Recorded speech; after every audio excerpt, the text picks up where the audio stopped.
നമസ്കാരം, മലയാളി വാർത്തയിലേക്ക് സ്വാഗതം. സംഗീത ലോകത്ത് മാത്രം ഒതുങ്ങാതെ സിനിമാ ലോകത്തെ നിറസാന്നിധ്യമായി മാറാൻ കഴിഞ്ഞ പ്രതിഭയാണ് റിമി ടോമി. കരിയറിൽ റിമി ഇന്ന് നേടിയെടുത്ത നേട്ടങ്ങൾ ഏവർക്കും പ്രചോദനമാണ്. എപ്പോഴും രസകരമായി സംസാരിക്കുന്ന റിമിയെ മാത്രമേ പ്രേക്ഷകർ കണ്ടിട്ടുള്ളൂ. അപൂർവമായി മാത്രമേ റിമി ടോമി ക്യാമറയ്ക്ക് മുന്നിൽ കരഞ്ഞിട്ടുള്ളൂ. മരിച്ചുപോയ പിതാവിനെ കുറിച്ച് സംസാരിക്കുമ്പോഴാണ് റിമി വികാരഭരിതയാകാറുള്ളത്. എനിക്കൊരു തരത്തിലും അംഗീകരിക്കാൻ സാധിക്കുന്നതായിരുന്നില്ല പപ്പയുടെ വിയോഗം. അതുവരെ കൂടെ ഉണ്ടായിരുന്ന ആൾ പെട്ടെന്ന് ഇല്ലാതായി. ഇനിയൊരിക്കലും മടങ്ങി വരില്ല എന്നൊക്കെ കേട്ടാൽ എങ്ങനെ സഹിക്കാൻ കഴിയുമെന്നും വിങ്ങിപ്പൊട്ടിക്കൊണ്ട് റിമി ചോദിച്ചിരുന്നു. 2014 ജൂലൈയിലാണ് റിമിയുടെ പിതാവ് ടോമി ജോസഫ് ഹൃദയാഘാതത്തെ തുടർന്ന് അന്തരിച്ചത്. 20 വർഷം സൈനിക സേവനം അനുഷ്ഠിച്ച ടോമി അമ്മയ്ക്ക് സുഖമില്ലെന്നറിഞ്ഞതോടെയാണ് ജോലി ഉപേക്ഷിച്ച് നാട്ടിൽ വന്നത്. ചില വിവാദങ്ങളും കരിയറിൽ റിമി നേരിട്ടിട്ടുണ്ട്. ഒരു സംഗീത റിയാലിറ്റി ഷോയിൽ അതിഥിയായി എത്തുകയും സംവിധായകൻ ശരത്തിന്റെ അതൃപ്തി കാരണം റിമി ഷോ വിടുകയും ചെയ്ത സാഹചര്യം ഒരിക്കലുണ്ടായിട്ടുണ്ട്. അന്ന് നടന്ന സംഭവത്തെക്കുറിച്ച് റിമി ഒരിക്കൽ ഒരു ചാനലിനോട് പ്രതികരിച്ചിരുന്നു. ഇപ്പോൾ സാമൂഹിക മാധ്യമങ്ങളിൽ ശ്രദ്ധ നേടുകയാണ് ഈ വീഡിയോ.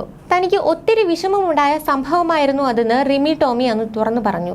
പി ജയചന്ദ്രൻ സാറും ശരത് സാറും എല്ലാം ഉണ്ടായിരുന്ന ഷോ.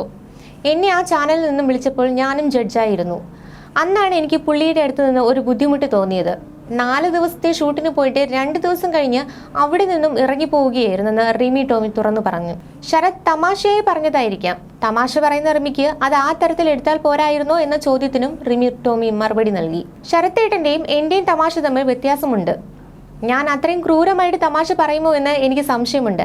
എൻ്റെ അടുത്താണെങ്കിലും പിള്ളേരുടെ അടുത്താണെങ്കിലും ഒരുപക്ഷെ അവരുടെ സമപ്രായക്കാർ ഇരിക്കാത്തതിൻ്റെയോ അവരെക്കാൾ വിവരം കുറഞ്ഞ ഒരാൾ ഇരിക്കുന്നതിൻ്റെയോ ബുദ്ധിമുട്ടായിരിക്കും. സംഗീതത്തെക്കുറിച്ച് അവരുടെ എത്ര തനിക്ക് അറിയില്ലെന്നും റിമി തുറന്ന് സമ്മതിച്ചു. അത്രയും ഗുരുതുല്യരായി ബഹുമാനിക്കുന്നവരാണ്. പക്ഷേ ഇത്ര ഇഷ്ടപ്പെടുന്നവരാണെങ്കിലും ഒത്തിരി നമ്മളെ താഴ്ത്തിക്കെട്ടിയാൽ ഇഷ്ടം കുറയും. പക്ഷെ അവരുടെ പാട്ടിനെ നമ്മൾ സ്നേഹിക്കും.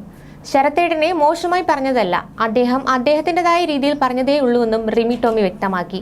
ഏതു നേരവും താൻ എന്റർടൈനർ ആണെന്ന ധാരണ പൊതുജനങ്ങൾക്കുണ്ട്. എന്നാൽ അങ്ങനെയല്ലെന്നും റിമി തുറന്ന് സമ്മതിക്കുന്നു. എത്ര വലിയ വിഷമം വന്നാലും അത് മനസ്സിൽ തന്നെ വെക്കാറില്ല.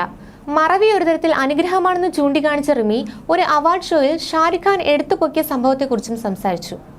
അത്രയും താരങ്ങൾ താഴെ ഇരിക്കെ എനിക്ക് ആ സമയത്ത് പോയി അറ്റാക്ക് ചെയ്ത് സംസാരിക്കാൻ തോന്നി. കോൻ ഹേ തൂ ജാവോ എന്ന് അദ്ദേഹം പറഞ്ഞിരുന്നെങ്കിൽ ഇതിൽ പരം നാണക്കേടില്ല. പക്ഷേ നാണം കെടുമോ ഇല്ലയോ എന്ന് ഞാൻ ചിന്തിക്കാൻ നിന്നില്ലെന്ന് റിമി ടോമി പറഞ്ഞു. ന്യൂസ് ഡെസ്ക്, മലയാളി വാർത്ത.